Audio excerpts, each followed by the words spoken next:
So, yes, sir. Right.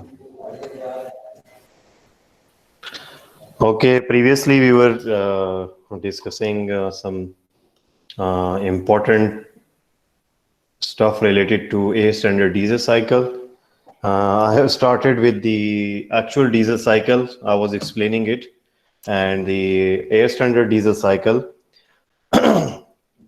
We have studied that in actual diesel cycle and the difference between the air standard cycle is, especially in process, the combustion process has been replaced by a constant pressure heat addition process, and the exhaust process is being replaced by a constant volume heat rejection process.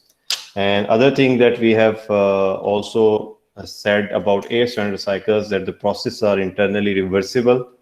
There are isentropic processes. सही है, rail cycle में आपके पास reversible processes नहीं होते.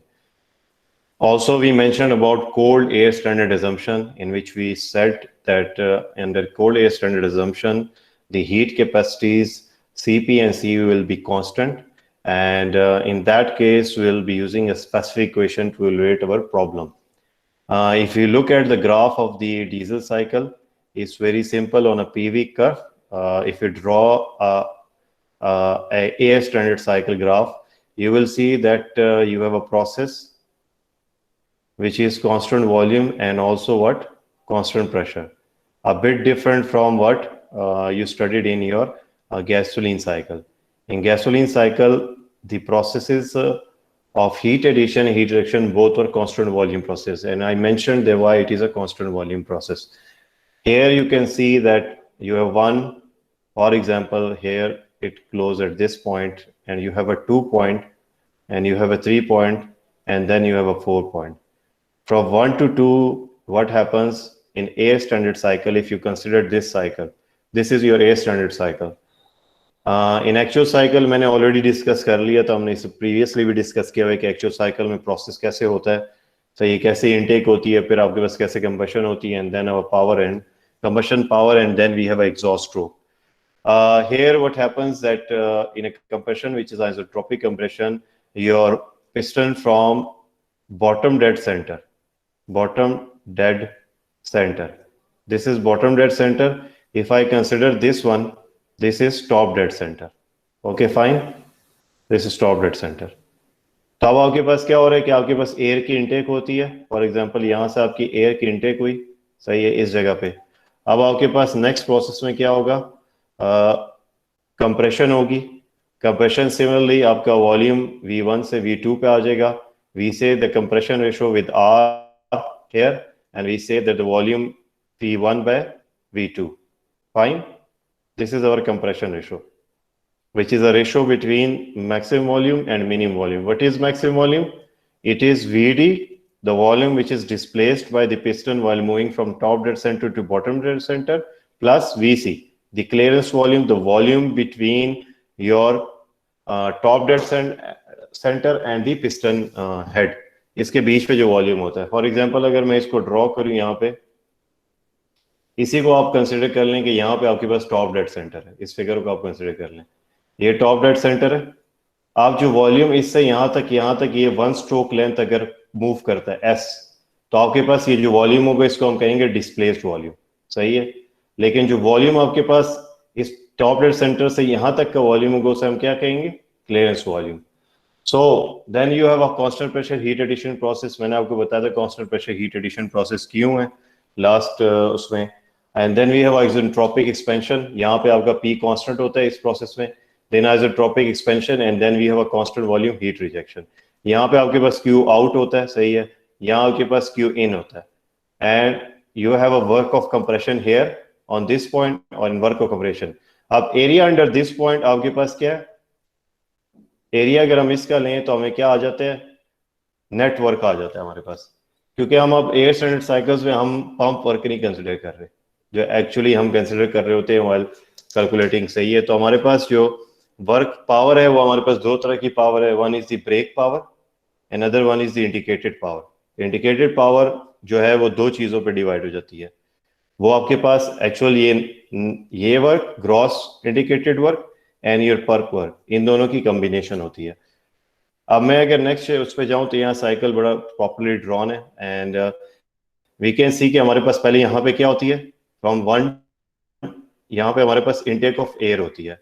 Diesel cycle gasoline cycle में हमारा एक major difference ये भी है कि यहाँ पे पहले एयर इनटेक होती है, वो कंप्रेस होती है, देन फ्यूल स्प्रे होता है, और स्प्रे के दौरान आपके पास 3 तरह के प्रोसेस होते हैं। One is atomization, fuel is been divided into thin droplet, and then we vaporization and mixing. And from V1 to V2, which is top and bottom center, the ratio between these volumes are compression ratio. What is compression ratio? Then 2 to 3 is the constant pressure heat addition process. Here you have a Q in. If I say this is Q in, yeah. If it is not in the mass, then I can say it's Q in. सही, यहाँ पे आपके पास isentropic process हो रहा है, यहाँ पे आपके पास एक्सपेंशन हो रही है, सही है, और यहाँ पे आपके पास क्या हो रही है, कंप्रेशन हो रही है, सही है, इस प्रोसेस 1 to 2 में। Then 1 to 4 we have constant volume heat rejection process, Q out, सही है, ये हमारे पास हो रही है। Here is another term that is known as cutoff ratio. Cutoff ratio has been defined as a ratio between volume after combustion to the volume before combustion. So this is how we define it, V3 by V2. V3 by V2. Cutoff ratio is inversely proportional to your thermal efficiency. If you increase the ratio of cutoff ratio, आप increase करेंगे तो thermal efficiency कम होगी. I have already discussed the reason behind this. सही है कि हमने reason इसकी क्या होती है कि आपका पिस्टन, आपकी हीट एडिशन हो रही होती है, पिस्टन आपका मूव करना शुरू हो जाता है। क्या हो रहा होता है, हीट एडिशन हो रही होती है, क्योंकि कट ऑफ रेशो का मतलब ये कि ये प्रोसेस एक्सटेंड हो गया आपके पास। अब क्या होगा, पिस्टन नीचे मूव करना शुरू हो जाएगा, लेकिन आपकी हीट एडिशन चल रही होगी, तो उससे क्या होगा, आपकी थर्मल एफिशिएंसी क्या हो जाएगी, कम हो जाएगी। समझ जाइए आपको ये बात? Yes sir. No sir. Sir ये फिर एक्सप्लेन कर दें। सर ये दोबारा एक्सप्लेन कर दें। क्या हीट एडिशन का फिनोमेना एक पॉइंट तक होना चाहिए। अगर हीट एडिशन आपकी कंटिन्यूसली होती रहे, सही है, जहां मैंने यहाँ एक्सप्लेन किया हुआ है कि आपके पास for example cut off ratio को हम जब जिक्र करेंगे, just hold on for a second, यहाँ मैंने पुट किया हुआ है इसको, ये रहा। जब भी हम कट ऑफ रेशो का जिक्र करेंगे, मैंने आपको कहा कि efficiency will be lower if cut off ratio is higher, क्योंकि पिस्टन आपका क्या करना चला जाता है, आपका ऑलरेडी वो मूव डाउन हो जाता है और हीट आपकी स्टिल ऐड हो रही होती है, सही है। तो उससे क्या हो जाता है, आपकी थर्मल एफिशिएंसी, मतलब ये कि आपके पास यहाँ पे पिस्टन नीचे मूव करना शुरू कर जाएगा, प्रोसेस आपका ये स्टार्ट हो जाएगा और ऊपर ऊपर हीट एडिशन हो रही होगी, उससे क्या होगा, आपकी थर्मल एफिशिएंसी क्या हो जाएगी, कम हो जाएगी। तो it is have an inverse relation with thermal efficiency, your cut off ratio has an inverse relation with thermal efficiency. तो थर्मल एफिशिएंसी आपकी जब भी कट ऑफ रेशो ज्यादा होगी, इट मींस कि आपका V3 बढ़ जाएगा, सही है। V3 जब बढ़ेगा तो आपके पास क्या हो जाएगा, आपकी कट ऑफ रेशो बढ़ जाएगी और आपके पास थर्मल एफिशिएंसी बढ़ जाएगी, सॉरी कम हो जाएगी। So that's how the cutoff ratio. But instead, compression ratio is very important for a diesel cycle. इस रेशो, compression ratio का जब हम जिक्र करेंगे तो इसकी रेशो आपके पास 15 to almost 20-22 तक आपके पास ही जाती है। लेकिन for example 15 to 20 आपके पास है, we need a higher compression ratio here because we need to initiate a self-ignition phenomena here. Because the diesel cycle, we don't have any external or a spark plug that provide the ignition. So the ignition is occurring because of the self-ignition. So the compression ratio is higher or desirable for the diesel cycle. और हमें पता है compression ratio जितना improve होगा उतना आपकी thermal efficiency भी improve होगी. But for same compression ratio, the thermal efficiency of gasoline cycle is always greater than diesel cycle. मैंने आपको constant pressure वाला last time बताया था, वो ये दोबारा ये वही slide है, सही है कि ignition delay of finite time required for fuel injection, the combustion process continue till the beginning of power stroke, सही है। तो अब उस दौरान जो होता है आपका प्रेशर इतना पीक रहता है, इतना हाई रहता है कि हम उसको लॉन्गर पीरियड के लिए रहता है, तो हम उसको अप्रोक्सीमेट कर लेते हैं कांस्टेंट प्रेशर पे। उसकी वजह ये है कि आपके पास एक तो इनिशियल डिले होता है, दूसरा ये कि आपको टाइम रिक्वायर्ड होता है फ्यूल इंजेक्शन के लिए। उसके बाद जब आपका कमर्शियल प्रोसेस कंटिन्यू होता है, सही है, beginning till the beginning, power stroke start होने से पहले, क्योंकि कंबशन हो रही है और फिर पावर स्ट्रोक आपका स्टार्ट हो जाएगा। पावर स्ट्रोक में आपका पिस्टन मूव करेगा, तो जब तक कंप्रेशन हो रही है, जब तक आपका पावर स्ट्रोक स्टार्ट नहीं होता, आपका प्रेशर पीक रहेगा। So when the pressure is at peak for a longer period, we consider as constant pressure heat addition process. Volume वाला जो गैसोलीन था उसका रीजन डिफरेंट था, वो हमने लास्ट लेक्चर में पढ़ा था। A general thermal efficiency equation has been represented by W net by Q in, which can be said as 1 minus Q out by Q in. This is your thermal efficiency equation. W net either ये W net आपके पास होगा Q in minus Q out, Q in minus Q out, या तो ये होगा या W of expansion to W of compression, work of expansion minus work of compression, work of what compression, इन दोनों से हम W नेट फाइंड कर सकते हैं। अब हम थोड़ा सा इसकी थ्योरेटिकल जो हमारी एनालिसिस है इक्वेशंस की उसको एक नजर देख लेते हैं। Excuse me sir. जी जी सर जो हमारे पास गैसोलीन साइकिल है और जो डीजल साइकिल है उसमें सर बेसिक डिफरेंस क्या है उसकी साइकिल डायग्राम के अंदर? साइकिल डायग्राम के अंदर सबसे बेसिक जो डिफरेंस है कि दोनों में जो हीट एडिशन फिनोमेना है वो डिफरेंट है। एक में आपके पास कांस्टेंट वॉल्यूम हीट एडिशन हो रही है और एक में कांस्टेंट प्रेशर हीट एडिशन हो रही है, और जो हीट एडिशन का फिनोमेना है दैट रिप्लेस कर रहा है कंबशन को। तो एक्चुअली जो गैसोलीन में कंबशन का फिनोमेना है वो डिफरेंट तरीके से इनिशिएट होता है और डीजल के अंदर आपके पास combustion phenomena different initiate. Gasoline के अंदर आपके पास कंप्रेशन रेशो इतनी हाई नहीं होती, आप स्पार्क प्लग के थ्रू आप इनिशिएट करवाते हैं। डीजल के अंदर आपकी कंप्रेशन रेशो ज्यादा होती है और आप सेल्फ इग्निशन के थ्रू आप क्या करवाते हैं, इनिशिएट करवाते हैं हीट कंबशन का फिनोमेना। आई समझ? तो आगे मैं कंपैरिजन दिखाऊंगा, आगे मैं ग्राफिकल कंपैरिजन दिखाऊंगा इसका अभी आगे स्लाइड पर। जी जी जी जी Irfan.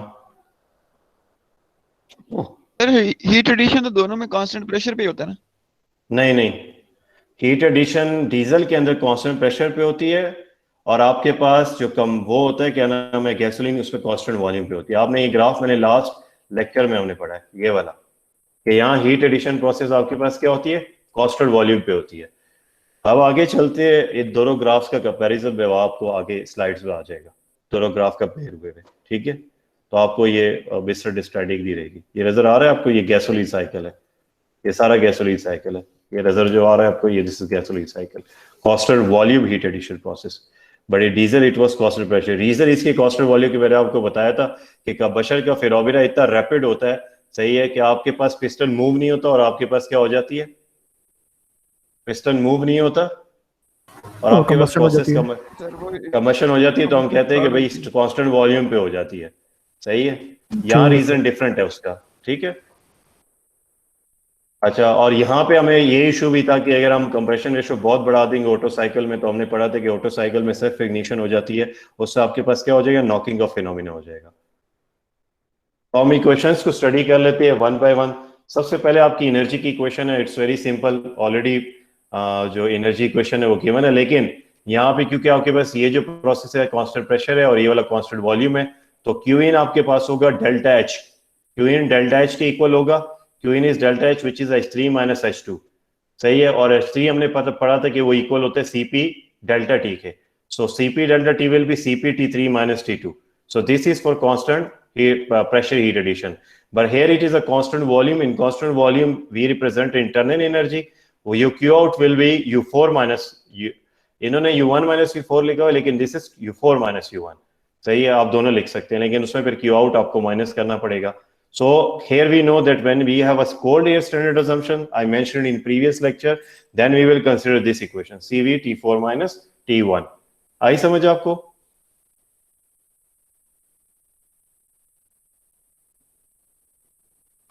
Yes sir. Yes, sir. Okay, then we have our thermal efficiency। thermal efficiency आपके पास होती है W net divided by Q in। तो W net आपके पास होता है Q in minus Q out। If you put it here, it becomes 1 minus Q out by Q in। What is Q out? Q out आपके पास क्या है, CV T4 minus T1। अगर for example मैं K यहाँ से हटा दूं, यहाँ पे मैं CV डाल दूं साथ, सही है। आप CV मैंने पुट कर दिया यहाँ पे इसके साथ CV T4 minus T1 and Q in की जगह मैं डाल दूं CP, सही है, CP T3 minus T। Q in is CP T3 minus T2, ये आपके पास Q in है।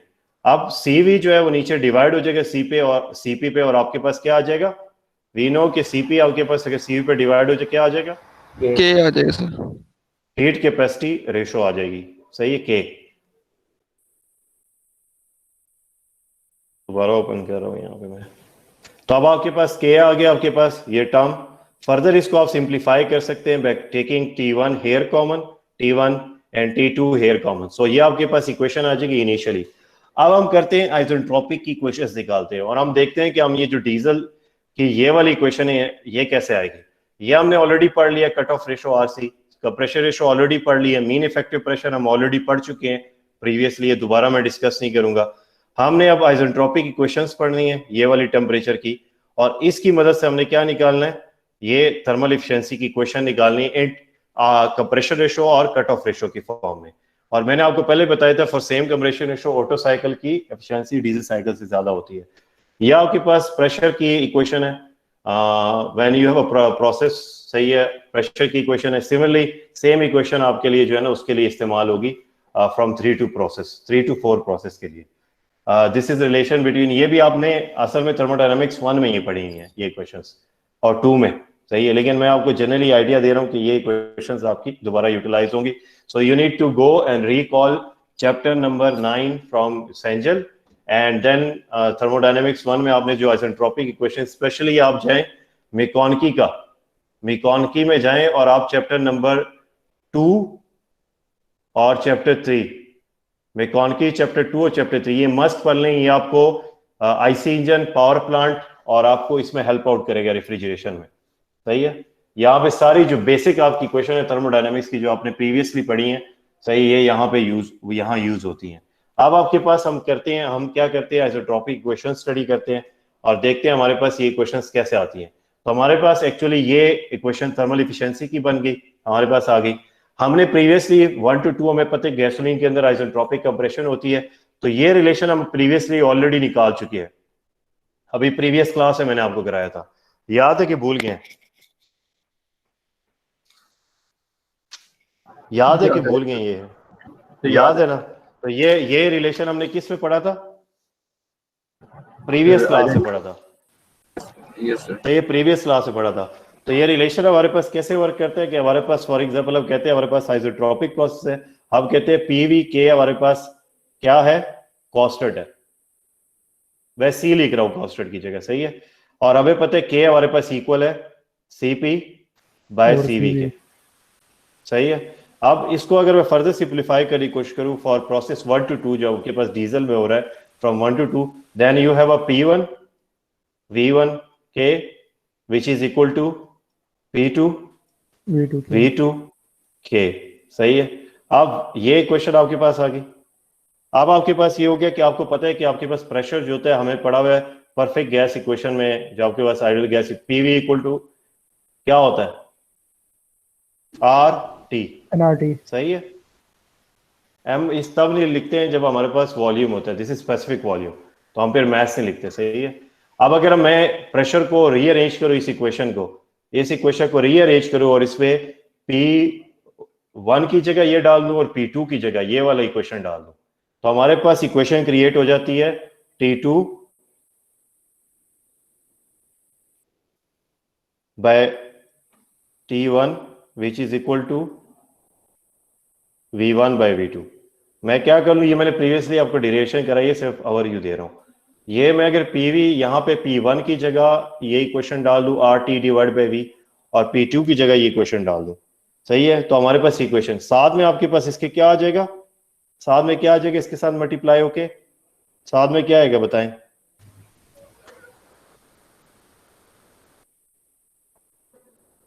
सॉरी, दिस इज V2 और दिस इज V1, साथ में मेरे पास क्या आएगा, ये आएगा, ये K की टर्म में आपके पास वॉल्यूम्स जो हैं ये आएंगे, तो हमारे पास आ जाएगा V1 K divide by V2 K, सही है, ये आ जाएगा। अगर इसको मैं सिंप्लीफाई करूं तो एग्जैक्टली आपके पास ये इक्वेशन क्रिएट हो जाएगी, ये वाली जो हमने प्रीवियस क्लास से पढ़ी थी, T1 बाय T2 या T2 बाय T1, तो ये दोनों आपके पास हो सकती है। अगर इसको मैं T2 बाय T1 कर दूं तब भी आपके पास करेक्ट है, और T2 बाय T1 करूंगा तो मुझे ये भी चेंज करना पड़ेगा, ठीक है। तो आपके पास अगर T2 बाय T1 में लिखना चाहता हूं तो वो हो जाएगा T2 by T1 equal to V1 by V2 K minus 1, और हम इसको रीअरेंज करके हम इस तरह भी लिख सकते हैं T1 by T2 bracket into V2 by V1 K minus 1, तो दोनों आपके पास करेक्ट है। You can also write it as T2 by T1 which is equal to V1 divide by V2 K minus 1, तो आपके पास दोनों आपके पास हो सकती है, ठीक है, दोनों आप यूज कर सकते हैं। दिस इज T2, सही है। अब आपके पास ये पहली इक्वेशन आ गई है for isentropic process 1 to 2। 2 to 3 आपके पास constant pressure, ideal gas law पे अप्लाई किया, RT2 V divide by V2 RT3 divide by V3। अब हमारे पास क्या है, हमारे पास प्रेशर तो सेम थे, तभी हमने ये रिलेशन, हमने ये जो प्रेशर का रिलेशन है ये इस्तेमाल किया। प्रेशर की जगह हमने गैस इक्वेशंस डाली हैं, RT2 V2 equal to RT3 V3। R आपके पास कैंसिल हो गया और आपके पास इक्वेशन आ गई T3 bye T2 V3 bye V2। We know कि हमारे पास वॉल्यूम V3 बाय V2 किसके इक्वल है, कट ऑफ रेशो के इक्वल है। किसके इक्वल है, cut off ratio, cut off किसके इक्वल है, कट ऑफ रेशो के इक्वल है। तो हमारे पास जो प्रोसेस 2 to 3 होता है उसमें volume after combustion divide by volume before combustion is a cut off ratio. तो हमारे पास एक रिलेशन ये आ गया और एक रिलेशन हमारे पास ये आ गया। अब हम जाते हैं और रिलेशन नंबर 3 फाइंड करते हैं, that is between process 3 to 4। 3 to 4 के लिए हम एवल्यूएशन करते हैं। तो उसके लिए मैं क्या करूंगा, एक सेपरेट स्लाइड बना लेता हूं, उसके ऊपर कर लेता हूं।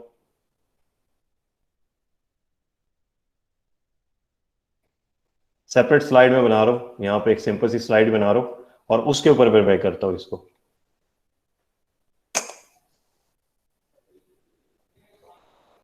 अब हमने क्या करना है, हमारे पास दो जो प्रोसेस हैं उनकी इक्वेशंस आ गई हैं, तीसरे प्रोसेस 3 to 4 के लिए हमने निकालनी है।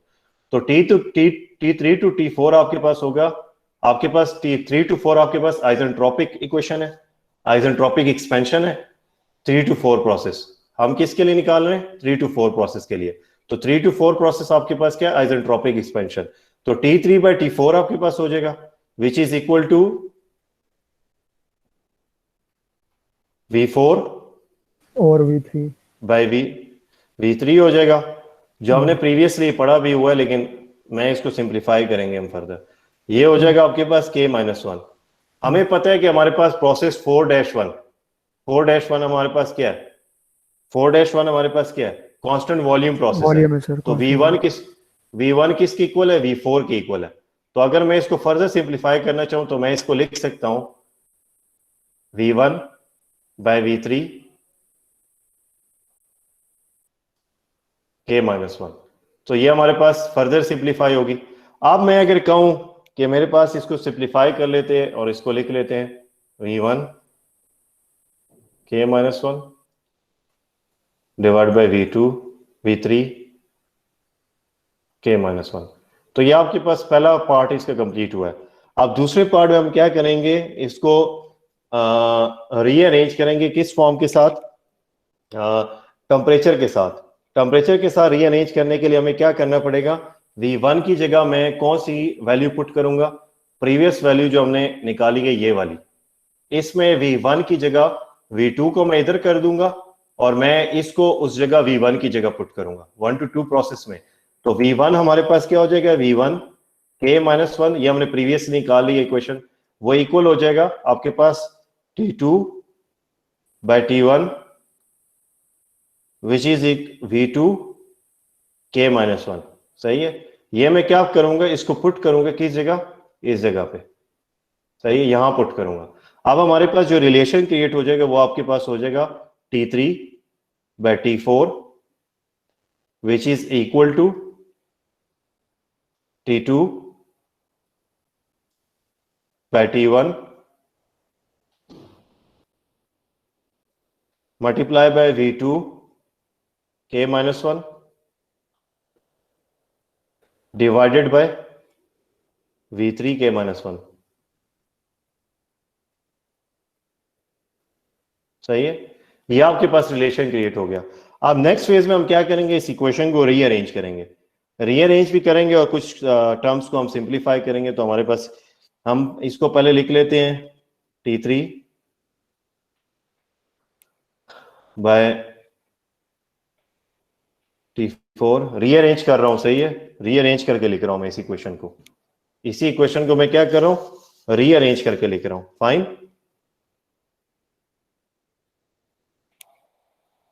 T3 बाय T4 रीअरेंज कर रहा हूं यहां पे, which is equal to T2 by T1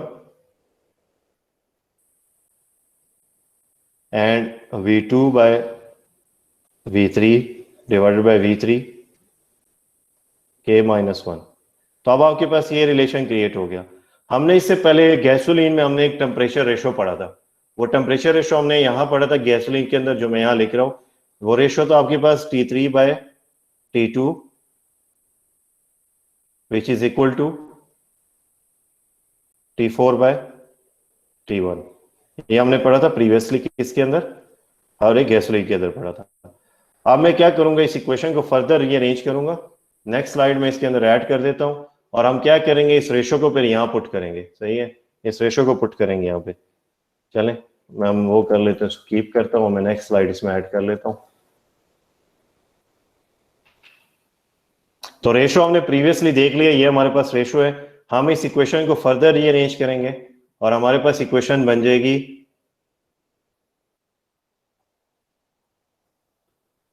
T4/T1 which is equal to T3/T2, और हमारे पास बचेगा V3। ये मैंने रीअरेंज कर लिया फर्दर। टेम्परेचर रेशोज हमने प्रीवियसली गैसोलीन में निकाले थे, अगर आपको याद हो, याद है किसी को कि भूल गए? प्रीवियसली हमने टेम्परेचर रेशोज निकाले, याद है आपको कि नहीं? ये रे, यस ये नजर आ रहा है आपको? ये हमने निकाले थे, ठीक है, ये हमने निकाले थे। अब मैं वापस आ रहा हूं इसके ऊपर, इसी क्वेश्चन। अब हमारे पास ये रिलेशन हमने प्रीवियसली अभी पढ़ा है स्लाइड के अंदर, इसी स्लाइड के अंदर, कि हमारे पास जो T3/T2 होता है वो V3/V2 equal to cut off ratio के इक्वल होता है। तो अब मैं क्या करूंगा, T3/T2 की जगह क्या डालूंगा, V3/V2 पुट करूंगा। क्या पुट करूंगा? V3/V2। हमने पढ़ा है कि T3/T2 किसके इक्वल होता है? प्रोसेस 2 to 3 में हमने पढ़ा है कि ये किसके इक्वल होता है? V3/V2। जी पूछे। सर ये कैसे बराबर होगा सर, इसकी समझ नहीं आई। कौन कैसे बराबर हो गए? सर ये टेम्परेचर ये यहाँ पे हुआ है, ये नहीं, ये टेम्परेचर रेशो हमने निकाली थी यहाँ पे, बराबर इस तरह नहीं हुई थी, हमने यहाँ निकाली थी। कैसे बराबर हुई है ये मैंने आपको, आप प्रीवियस डेरिवेशन रिकॉल करें तो आपको समझ आएगी ये कैसे ये इक्वल हुए हैं दोनों। ये नजर आ रहा है आपको? जब पहला रिलेशन आपने सॉल्व किया था T3/T4 का, तो आपके पास RK-1 की वैल्यू आई थी, और T2/T1 को जब आपने सॉल्व किया था सेम इक्वेशन आई थी। तो हमने कहा था कि T2/T1 इक्वल होता है T3/T4, या T3/T2 इक्वल होगा T4/T1। ये प्रीवियसली हम कर चुके हैं टेम्परेचर रेशोस को। इसकी समझ तो दोबारा इसे, सर जो टेम्परेचर की रेशो और वॉल्यूम का रेशो उसकी समझ नहीं आई, ये तो सही है। अच्छा ये जो है ये आपके पास इस प्रोसेस से आया है। आपको पता है कि 2 to 3 आपके पास कॉन्स्टेंट वॉल्यूम प्रोसेस है, कॉन्स्टेंट प्रेशर प्रोसेस है, जो आपके पास डीजल का ये वाला, ये आपके पास जो प्रोसेस है this is constant pressure process. तो आपने क्या किया, गैस इक्वेशन अप्लाई की, सही है, और प्रेशर को आपस में इक्वल करके RT2V2 RT3V3, तो R को आपने क्या कर दिया, यहाँ पे कैंसिल आउट कर दिया, तो आपके पास रिलेशन बन गया T3/T2 इक्वल टू V3/V2, और वो इक्वल है आपके कट ऑफ रेशो के। तो अब हमने T3/T2 की जगह हम क्या कर रहे हैं, ये वॉल्यूम पुट कर रहे हैं, ये वाला। ठीक है, समझ आ गई?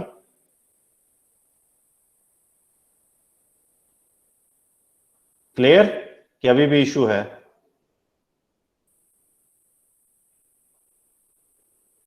आवाज आ रही है मेरी आपको? यस सर आ रही है आवाज। यस सर आ रही है।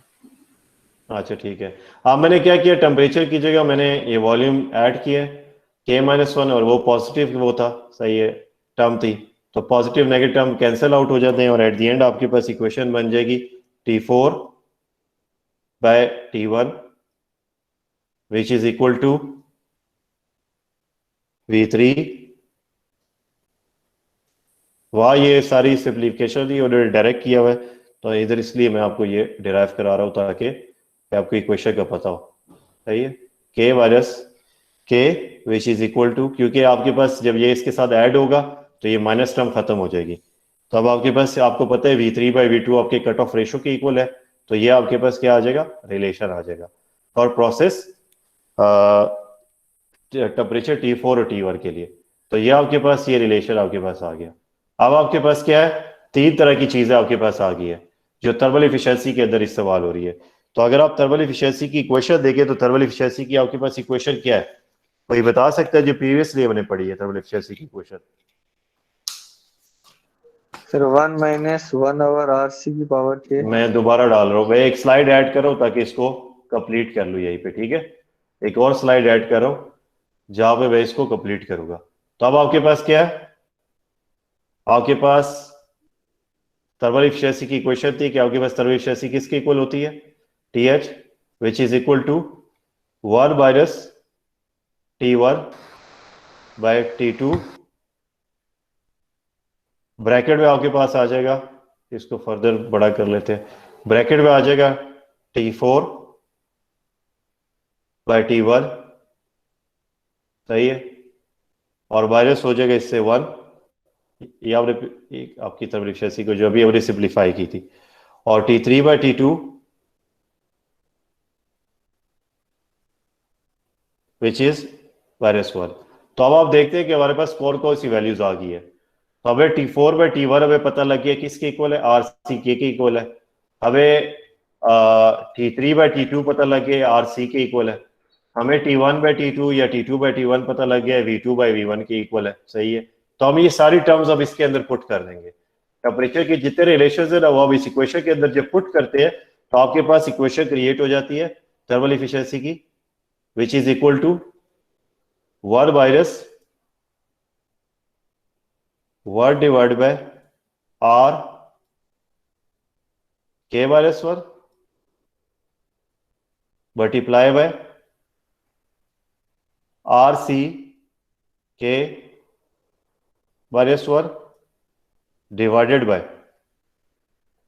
सॉरी यह एक चीज मैंने मिस कर दी है शायद, यहाँ पे आपके साथ K भी आता है इसके, सही है, ये मैंने मिस किया हुआ है।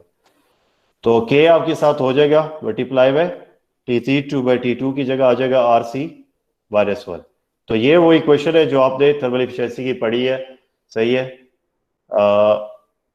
ये थर्मल एफिशिएंसी की इक्वेशन है जो आपने यहाँ पे डिराइव की है, ये वाली, ये हमने डिराइव की है, क्लियर, ये इक्वेशन हमने भी डिराइव की है।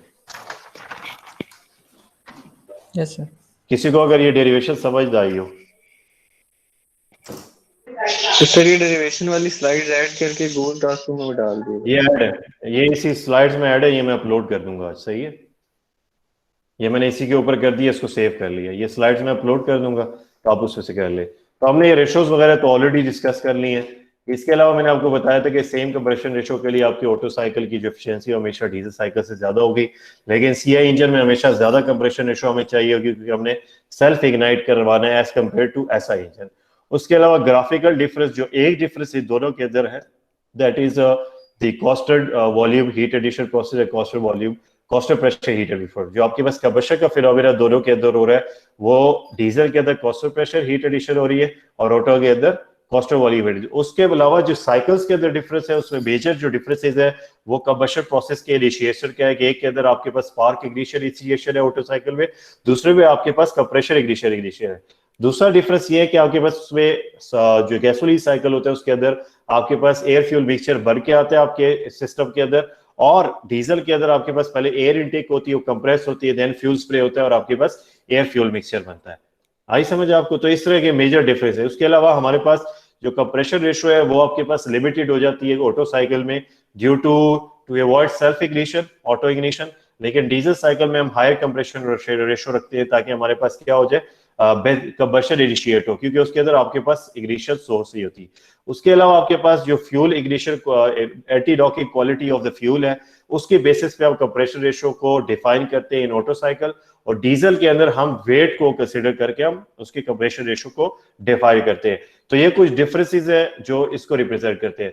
उसके अलावा ये कुछ क्वेश्चंस है या आपने आंसर कर दिए, ये मैं नेक्स्ट क्लास में आपसे 1 बाय 1 पूछूंगा, सही है। आज से वे क्वेश्चंस लिखे हुए ये आपने मुझे बताने, नेक्स्ट के अंदर आपने आंसर करे। कुछ चीजें हम ऑलरेडी डिस्कस कर चुके हैं, लेकिन अब ये कि आप उसको फॉलो अप करें और चीजों को समझे और फिर मुझे आंसर करें कि इसके बिहाइंड रीजन क्या है, ठीक है। उसके अलावा नेक्स्ट जो हमारा है कि हमारे पास जो ऑटो साइकिल है और डीजल साइकिल है, दोनों के जो constant volume heat addition, constant pressure heat addition है, they are very unrealistic and over simplistic processes. Reality में आपके पास कंबशन इस तरह नहीं होती, कंबशन आपके पास वेरी रैपिड होती है, से केमिकल रिएक्शंस होते हैं उसके अंदर, तो आपके पास कंबशन का फिनोमेना रियलिटी में आधा कॉस्टल वॉल्यूम पे होता है, आधा कॉस्टल प्रेशर पे होता है। तो इसके लिए हम क्या करते हैं, इसको फर्दर स्टडी करने के लिए हम इसमें डुअल साइकिल को इंट्रोड्यूस करवाते हैं।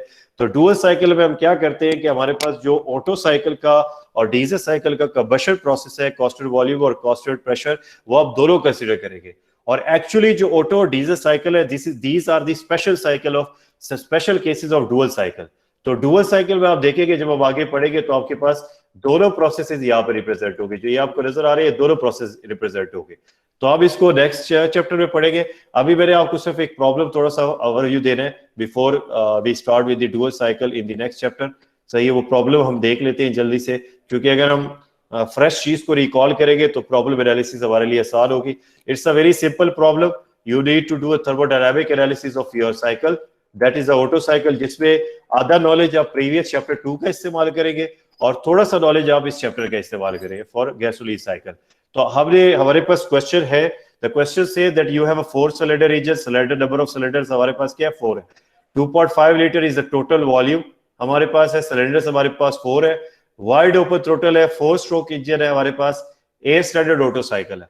सही है, हमारे पास आरपीएम है वो 3000 है, कंप्रेशर रेशियो हमारे पास 8.6 है जो आपको यहाँ गिवन है। अब मैकेनिकल एफिशिएंसी आपको गिवन है 86%, स्ट्रोक टू बोर रेशियो आपको गिवन है 1.025, fuel is isooctane with F equal to 15, heating value 44,300 kilo joule per KG. Heating value को आप क्यू एच वी के साथ भी रिप्रेजेंट कर सकते हैं और क्यू एफ के साथ भी रिप्रेजेंट कर सकते हैं। एयर फ्यूल रेशियो 15 का मतलब ये कि 1:15, तो टोटल आपके पास अमाउंट जो है वो 16 है, टोटल दोनों को मिला के 16 है। सही है, अब आपके पास कंबशन एफिशिएंसी आपको गिवन है that is 100%। Start of the compression stroke, जो आपके पास स्टार्ट ऑफ द साइकिल है ना, ये वाला जो आपके पास बिल्कुल आप पीवी डायग्राम ड्रॉ करें यहाँ पे, तो आपके पास अगर ये कॉस्टल वॉल्यूम प्रोसेस है, फॉर एग्जांपल ये आपके पास प्रोसेस है दिस वन, तो ये जो स्टार्ट आपके पास है ये वाला नंबर 1, यहाँ पे आपको कुछ थर्मोडायनामिक प्रॉपर्टीज गिवन है जिसपे आपको प्रेशर गिवन है 100 किलो पास्कल और टेम्परेचर में 60 डिग्री सेंटीग्रेड जिसको आप केल्विन में। इसके अलावा ये कहते हैं कि आपके पास कुछ सिस्टम के अंदर एग्जॉस्ट रेजिडुअल भी मौजूद है, तो मतलब ये कि हमारे पास एयर फ्यूल मिक्सचर जो टोटल होगा उसमें 4% हमारे पास एग्जॉस्ट भी मौजूद है। तो हमने क्या करना है, जब एयर और फ्यूल का बैस निकालेंगे तो हम उसमें से 4% ऑफ एग्जॉस्ट उसको नेग्लेक्ट करेंगे, तब हम इसकी कैलकुलेशन करेंगे। लेकिन to start with the problem, let me first discuss the semester project that is been आपको मैंने डिस्पैच किया, आपने देख लिया अपने GCR? Yes sir. Excuse me sir. जी सर वो आपने 2 बंदों की लिमिट रखी हुई है, उसको 3 कर दें ताकि जो एफआईपी कर रहे हैं वो दूसरा वो साथ मिल जाए, बिकॉज वो फिर इस तरह उनकी आपस में कोऑर्डिनेशन अच्छी हो जाती है। अच्छा, मैं इसको देखूंगा कि इसमें कितने ग्रुप मेंबर्स हो सकते हैं, आज मैं फिर आपको बता दूंगा, ठीक है, जीसीआर पे अपलोड कर दूंगा। ठीक हो गया। ठीक है, आपके पास प्रॉब्लम बहुत इजी है, बहुत वेरी सिंपल। आपने क्या करना है, एक्सेल शीट पे एक कोड जनरेट करना है एक्सेल शीट पे, जिसमें इक्वेशंस के थ्रू आप क्या करेंगे, जब आप उसमें ये डाटा पुट करेंगे जो आपको गिवन है, इंजन आपको गिवन है टोयोटा 2Z, क्योंकि पाकिस्तान के अंदर FE, this is for Pakistan, कुछ आपके यूरोप के लिए 1.8 लीटर इंजन है आपके पास। तो आप क्या करेंगे, इसके अंदर आपके पास फ्यूल टाइप गिवन है, कॉन्फ़िगरेशन गिवन है कि इंजन का टाइप कैसा है, इनलाइन सिलेंडर्स है, नंबर ऑफ सिलेंडर्स गिवन है, वॉल पर सिलेंडर, ये देखें वॉल पर सिलेंडर आपको गिवन है, 4 वॉल्स लगे हुए हैं, मतलब ये कि मल्टीपल वॉल्स हैं इसके अंदर। उसके अलावा आपको बोर स्ट्रोक गिवन है, आपको डिस्प्लेसमेंट गिवन है, इंटरनल कंबशन इंजन आपको बताया हुआ है कि 4 स्ट्रोक इंजन है, कंप्रेशन रेशियो गिवन है, पावर गिवन है, टॉर्क गिवन है, मैक्सिमम आपके पास आरपीएम पे, मैक्सिमम टॉर्क और मैक्सिमम पावर भी आपको गिवन है। अब आपने क्या करना है, इसके अंदर कुछ इक्वेशन आपने इस्तेमाल करके एक प्रोग्राम जनरेट करना है, जिसके अंदर जब आप डाटा डालेंगे तो आप अपने परफॉर्मेंस पैरामीटर्स जो आपने प्रीवियस चैप्टर में पढ़े और ज्योमेट्रिक पैरामीटर्स, ये दोनों आपने क्या करने हैं उसके अंदर एवेलुएट करने हैं। Just hold on for a second.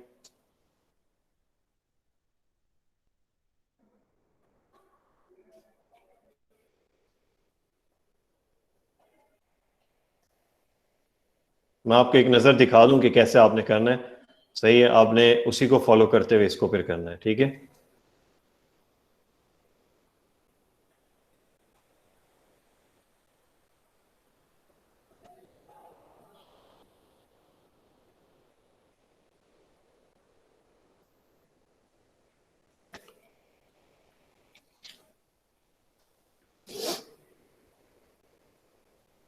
Just give me 1 minute. Let me show it from the sheet.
अच्छा, ये कुछ इस तरह की शीट आपके पास जनरेट होगी। आपको नजर आए इनपुट पैरामीटर्स आपको ऑलरेडी, कुछ आपको इनपुट पैरामीटर्स गिवन है, कुछ आप कैलकुलेट कर लेंगे। वो इनपुट पैरामीटर्स जब आप इसमें पुट करेंगे तो आपके पास कुछ चीजें हैं जो आपके पास निकलेंगी। आपने सिर्फ क्या चीज निकालनी है, इंजन ज्योमेट्री के जो पैरामीटर्स हैं वो आपने निकालने हैं, ये हमने ऑलरेडी फाइंड किए हैं।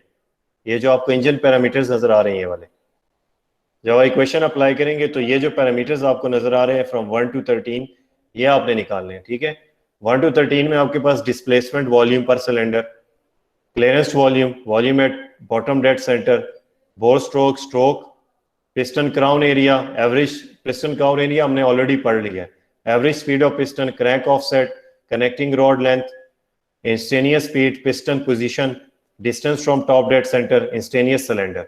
सही है, ये सारी चीजें आपने फाइंड करनी है। ठीक है, उसके अलावा दूसरी चीज जो आपने इसके अंदर फाइंड करनी है वो आपने फाइंड करना है ये चीज, आपके पास इंजन परफॉर्मेंस पैरामीटर्स। तो आप अगर इस परफॉर्मेंस पैरामीटर को देखें, आपके पास ये सारे परफॉर्मेंस पैरामीटर्स आपने स्टडी किए हैं और इसकी इक्वेशंस भी आपने स्टडी की हुई है। सिर्फ एक चीज जो वॉल्यूम फ्लो रेट है वो बड़ा सिंपल है, कोई इतना डिफिकल्ट इक्वेशन नहीं है, ये आपको सिर्फ देखना पड़ेगा। बाकी आपने प्रीवियसली आपने ये सारा चीज स्टडी की है। ये जितनी भी brake power, indicator power, indicated thermal efficiency, brake thermal efficiency, mass of fuel per cylinder कैसे निकालते हैं, सही ये ब्रेक पावर कैसे निकालते हैं, ये सारी चीजें यहाँ पे गिवन है। तो आपने सिर्फ ये दो पैरामीटर्स, एक परफॉर्मेंस पैरामीटर्स और एक आपने ज्योमेट्रिक पैरामीटर्स, ये दोनों आपने इसमें क्या करने, एवल्यूएट करने। Fine, yes sir. तो आपने, मैंने स्क्रीन शेयरिंग की हुई थी, आपको नजर आ रहा था?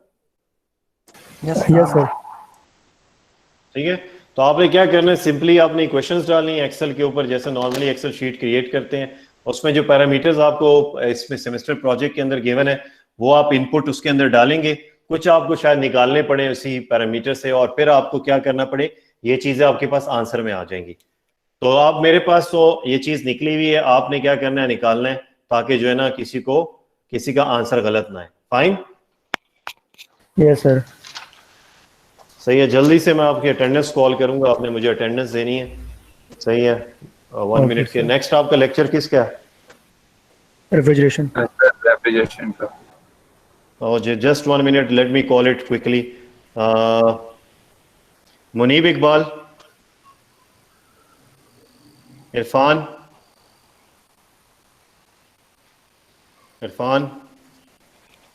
Waqas, present sir. वकास, अरसलान शहजाद, अरसलान,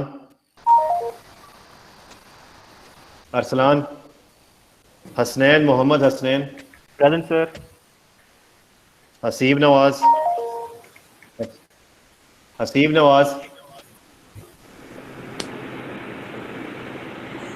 सादुल्ला।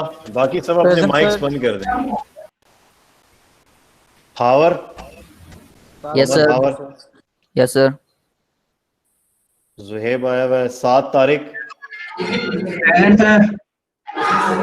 7 तारीख present. Ali Kazmi, Ali Kazmi.